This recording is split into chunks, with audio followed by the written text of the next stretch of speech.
नमस्कार प्रणाम बा सब भोजपुरिया समाज के, भोजपुरी सुने वाला, जाने वाला, बोले वाला के। और आप सबके स्वागत बा हमारे यूट्यूब चैनल और फेसबुक पेज पर। आप सबके बीच में हम लेके आइल बनी एगो सामाजिक आईना। समाज के जौन वर्तमान परिस्थिति बा, जौन हमनी के देखे के मिलता, ओह चीज़ पे हम एगो कविता लेके आइल बनी। उम्मीद ना पूरा विश्वास बा कि कविता आप सबके बहुत ही अच्छा लगी। एक कविता के माध्यम से एगो पहल बा, ए पहल के हमनी के आजमाई जाए, कदम के आगे उठाई जा, आगे बढ़ाई जा, और तब हमनी के एगो अलग समाज के निर्माण करी जा।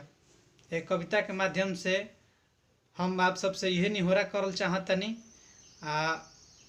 यह विनती बा, ए कविता के सुनी, खूब अपन आशीर्वाद दी हमके, और ढेर सारा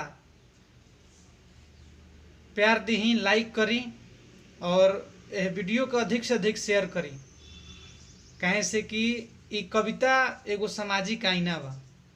ऐसे हम चाहब कि ये वीडियो के अधिक से अधिक आप शेयर करी या दूर दूर तक ये वीडियो के पहुँचावल जाओ। तो आई सुनल जाओ उस सामाजिक आईना के कविता। पढ़ लिख के एमए बीए भैले बबुआ पास हो, करे लगले घूम घूम के नौकरी के तलाश हो। नौकरी पावे खातिर लगवले कोई गो कायदा, नौकरी पावे खातिर लगवले कोई गो कायदा, सारा बुद्धि फेल भइल, होखे ना कौनो फायदा। बबुआ के पढ़ावे में बाबू माई के माथा जहुआइल बा, मेहनत परल बहुते, गहना गुड़िया सब धराइल बा। बबुआ परेशान घर में रोवस बोकरी बोकरी, तबले किस्मत खुलल लागल चपरासी के नौकरी।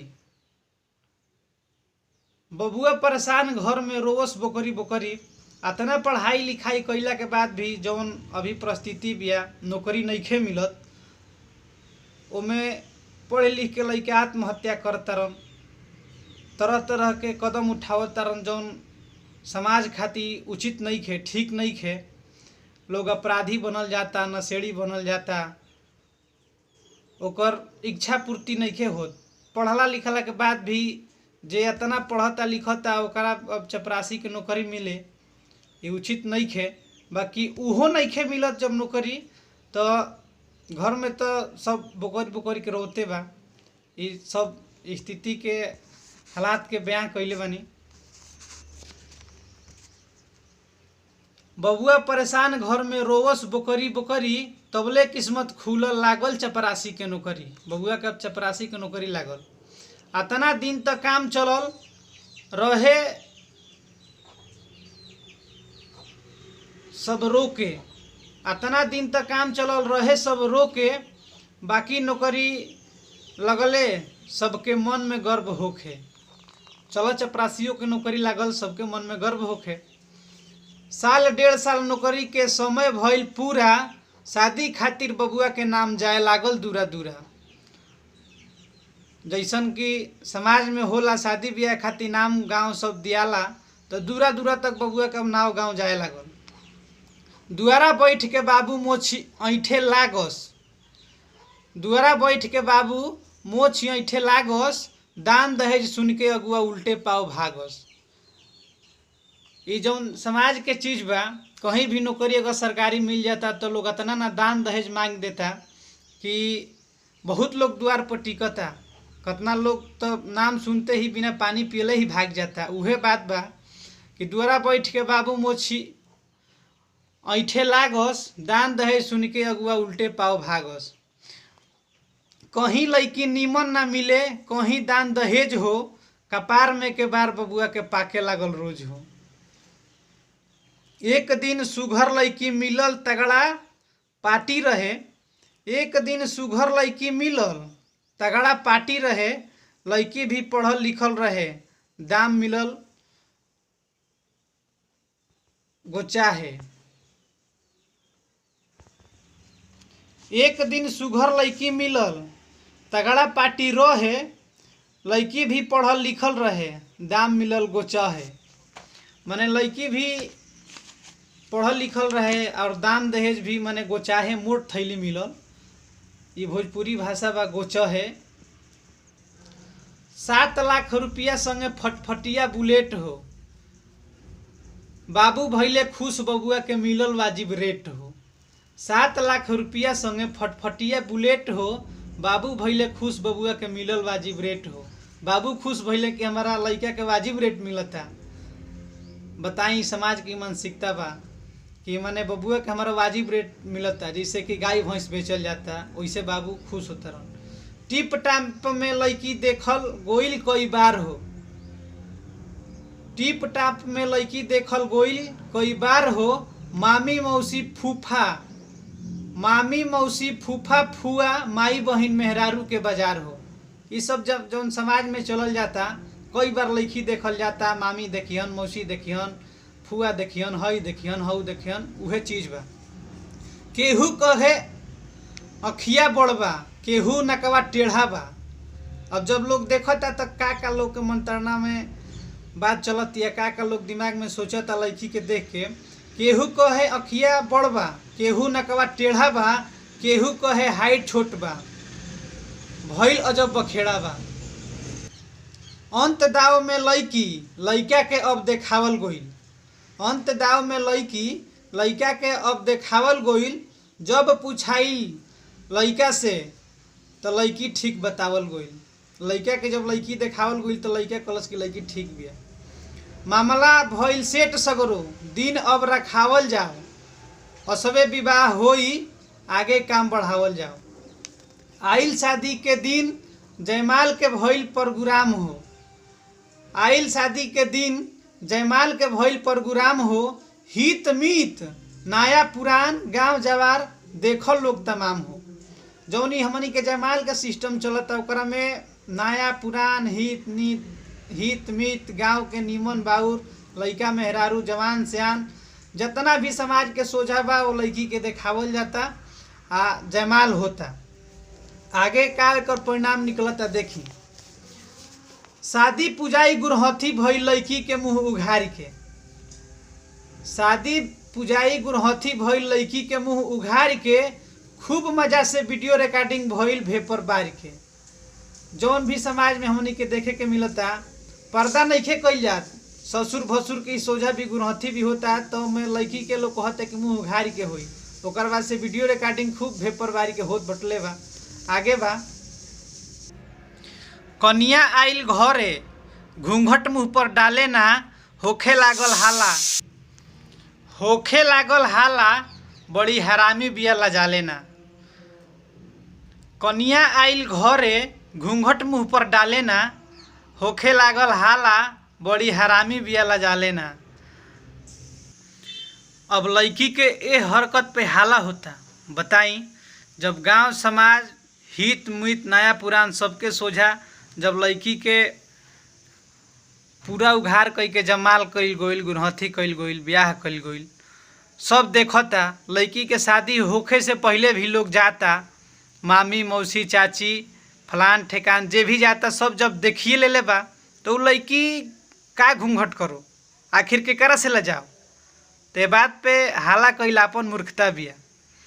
चूँकि जौन हमनी के समाज कहता, जौन समाज हमनी के दिशा में जा रहल बा, वो परिस्थिति में तो इहे होखे के चाही। जब सब देखते बा, देखले बटले बा, तब लजाए वाला तो सवाले में पैदा नहीं होत। आगे बा, अब सुनी कहानी। अपना हरकत से सबके आजमावे ले, अपना हरकत से सबके आजमावे ले, ना जाने फोन पर नैहर 3-3 घंटा का बतियावे ले। भइल एक दिन झगड़ा जम के, बाबू के दर्द बढ़ल कपार के। भइल एक दिन झगड़ा जम के, बाबू के दर्द बढ़ल कपार के। खाना अलगे बने लागल 2 चूल्हा बार के। आगे सुनी। दान दहेज लिहला के कीमत अंत में बुझाइल बा, दान दहेज लिहला के कीमत अंत में बुझाइल बा। पढ़ला लिखला सुंदरता के कौनो मोल नइखे, पढ़ला लिखला सुंदरता के कोनो मोल नहीं खे जब दिमाग में गोबर घोराइल बा। बबुआ भी अब चेव बनले मेहरी के दिहल ताना में। बबुआ भी अब चेव बनले मेहरी के दिहल ताना में। कहे कि कहल ना मनबो त जाइब हम थाना में। अब लड़की डरवावे लागल, उनको अपना मर्द के भी चेव बना लेलस आ कहे कि हमार कहल ना मनबो तो हम थाना में जाके तहरा ऊपर हई कह दे, भऊ कह दे, भैसे कह दे, वैसे कह दे। उतराइल सब मेटल सबके एकरा चास में। उतराइल सब मेटल सबके एकरा चास में, माने सबके चास में अपना बस में कह लेलस। उतराइल सब मेटल सबके एकरा चास में। इज्जत टंगाइल बान्ही के बड़का बाँस में। इज्जत टंगाइल बान्ही के बड़का बाँस में। सबके अब अपन करतूत करनी, अपन बल प्रयोग करे लागल सब पे और इज्जत के धजिया उड़ा के रख दिलस। आगे बात सुनी तो दान दहेज लेला के बाद यही तरह के सब परिस्थिति बा, ये सब होता। दान दहेज जे ले के शादी ब्याह करता, ज़्यादा से ज़्यादा पावे के चक्कर में अपन पूरा ज़िंदगी ही बर्बाद कर लेता। वो लड़की के ही समझ में आवता कि हम बढ़िया घर के बानी, बढ़िया रुपया पैसा हमारा लगे होई, हमार मर्द भी कमाता, सरकारी नौकरी करता, चाहे जो भी करत होके। मतलब दान दहेज लेला के बाद वो लड़की के मन में एक बात बैठ जाता कि पैसा बा तो पैसा मिलल बा तो हमारा अब कोनो कुछ जात जत के फेरा नहीं खे। आ चाहे वो लड़की सोचत होके बदला लेत होके अपना नैहर के लोग के परेशान भइला के। अब अलग अलग तरह के मंत्रणा बा, बाकी ये चीज़ संपूर्ण रूप से नहीं खे। पूरा हम समाज के एमे डुबावत नहीं खी, बाकी हमनी के बहुत ऐसा मामला देखे के मिलता, देखत तानी जा अखबार टीवी न्यूज़पेपर में भी पढ़े के मिलता, अगल बगल में भी आदमी देखता। तो हमारी यह निहोरा बा, अतने बा निहोरा ऐसा ना केहू के साथ होखे। अतने बा निहोरा ऐसा ना केहू के साथ होखे, दान दहेज सुंदरता ना रहे। बाकी जिंदगी बीते ना रोके। अतने बा निहोरा ऐसन केहू के साथ ना होखे, दान दहेज सुंदरता ना रहे, जिंदगी बीते ना रोके। तो यह हमार आप सबसे निहोरा बा कि अगर ये वीडियो अच्छा लगता, हमार प्रयास अच्छा लागल, कविता अच्छा लागल, थोड़ा भी आपके लागता कि ना कुछ ऐसा चीज़ बा जौना से कि हम पकड़ले बानी, जौन चीज़ एमे हम पकड़ के लिखले बानी उ थोड़ा भी वो चीज़ में सच्चाई बा तो अपन आशीर्वाद हमके ज़रूर दी, अपन दुलार प्यार हमके ज़रूर दी। जौन भी त्रुटि भइल बा ये वीडियो में हमसे अपन घर के लड़का समझ के माफ़ करी और देखत रही। यही तरी हमारा चैनल के सब्सक्राइब करी आ कमेंट करके बताई, हमार मनोबल बढ़ाई, ताकि आप सब खातिर हम यही तरी कुछ ना कुछ करत रही। हम जानता नहीं कि हमसे बहुत गलती हो रहा बा ये वीडियो में। हम जैसन चाही वैसन नहीं अभी कर पावत, बाकी प्रयास करतानी। आप सबके अगर आशीर्वाद रही, आप सबके दुलार प्यार रही तो हम उम्मीद करतानी कि एक ना एक दिन हम ज़रूर वो मुकाम पर पहुँचब कि जौन चीज़ चाही वो हम आप सबके सामने समक्ष पेश करब, लियाइब आ रउआ उम्मीद पे खड़ा उतरब। तो अतने आशा के साथ, भरोसा के साथ, विश्वास के साथ आज खातिर अतने ही कि आप सब हमके ज़रूर अपन आशीर्वाद दे। वीडियो लाइक करब, शेयर करब। धन्यवाद।